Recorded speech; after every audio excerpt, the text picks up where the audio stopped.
ìjà ńlá bẹ́ sílẹ̀ láàrin àwọn Fúlàní àti àwọn ọmọ ìlú Igan-Na ní ìpínlẹ̀ Ọ̀yọ́.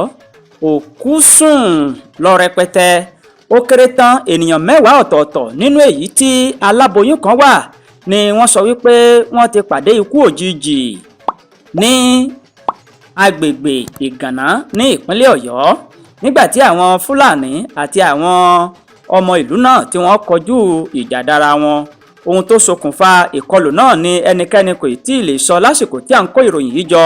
Díẹ̀ lára àwọn Fúlàní tí wọ́n ń gbé ní agbègbè náà tí wọ́n bá àwọn akọ̀ròyìn sọ̀rọ̀, wọ́n sọ wípé ènìyàn péréte ló wà nílé ní àsìkò náà, nígbà tí púpọ̀ nínú àwọn Fúlàní tó ń gbé ní àyíká ibẹ̀ wọ́n ti lọ sí ẹnu iṣẹ́ wọn.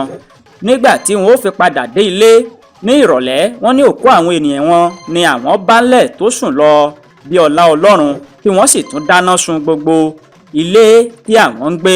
Bó tilẹ̀ jẹ́ wípé iléeṣẹ́ ọlọ́pàá ní ìpínlẹ̀ Ọ̀yọ́ kò tí ì fèsì tàbí sọ ohunkóhun lórí ìṣẹ̀lẹ̀ yìí.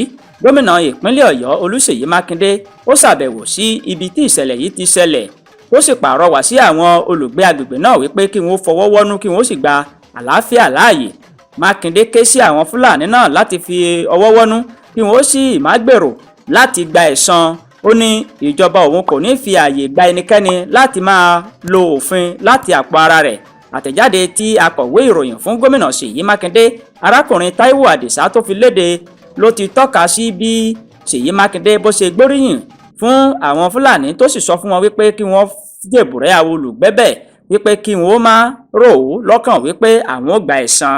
Táíwò Àdìsá ó sọ báyìí wípé gómìnà Seyi Makinde ó fi dá àwọn Fúlàní náà lójú wípé òun ó pèsè nǹkan amáyédẹrùn fún wọn tí ó jẹ́ ìtùnú lójú.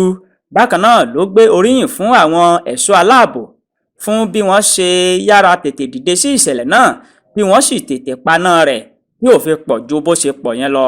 Makinde pàrọwà sí àwọn olùgbé ìlú náà láti tẹ́wọ́ gba àlàáfíà kí wọ́n sì dẹ́kun ìwà ìbìlẹ̀jẹ́. Ó fi kún ọ̀rọ̀ rẹ̀ wípé ìjọba yóò ṣe iṣẹ́ ìwádìí lórí ìṣẹ̀lẹ̀ náà láti lè mọ àwọn tí wọ́n sán aṣọ oró ìṣòro. Makinde ní bí ohunkóhun bá ṣẹlẹ̀, ẹ fi tó àwọn ọlọ́pàá létí kí ẹ sì jẹ́ kí wọ́n ṣiṣẹ́ wọn. Nǹkan tó fa wàhálà ní ìlú náà ni ẹnikẹ́ni kò tí ì lè sọ, ṣùgbọ́n kí àwọn agbófinró kí wọ́n ṣiṣẹ́ ìwádìí lábẹ́nú. Irú nǹkan báyìí gbọ́dọ̀ dáwọ́ dúró nítorí kò sí àyè fún ẹnikẹ́ni, gẹ́gẹ́ bí ìjọba ìpínlẹ̀ Ọ̀yọ́ ṣe sọ. Nínú ọ̀rọ̀ tirẹ̀, Sàbẹ̀gànná títí ìlú Igan-Na ọba Azeez Oyèmọ́nlá Sọ́líù ó gbóríyìn fún gómìnà Seyi Makinde àti àwọn agbófinró fún iṣẹ́ tí wọ́n ṣe, pẹ̀lú àlàyé pé ìṣẹ̀lẹ̀ náà jẹ́ nǹkan tó bani lọ́kàn jẹ́.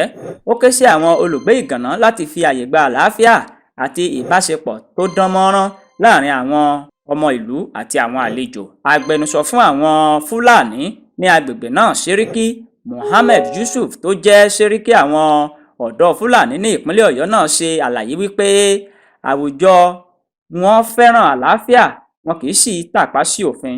Ó ní òun gbóríyìn fún gómìnà Seyi Makinde bó ṣe jẹ́wọ́ ọmọ ọkọ ní ìpínlẹ̀ Ọ̀yọ́.